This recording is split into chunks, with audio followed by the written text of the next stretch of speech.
आपण पाहत आहात महाराष्ट्र वृत्तदर्शन न्यूज, रोखठोक आणि निर्भीड.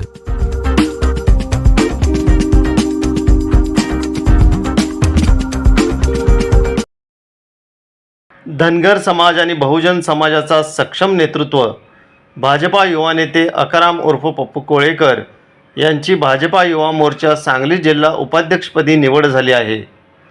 अकाराम उर्फ पप्पू कोळेकर यांनी केलेल्या सामाजिक कार्याला मिळालेली ही नवीन जबाबदारी निश्चित प्रेरणादायी आहे.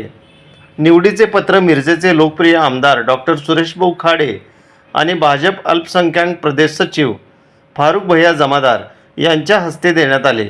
यावेळी अजिंक्य हंबर, राकेश संलगे, स्वप्नील लुगडे, अमोल वाक्षे, शुभम पवार, राहुल भोसले, स्वप्नील पाचापुरे आणि कार्यकर्ते मोठ्या संख्येने उपस्थित होते.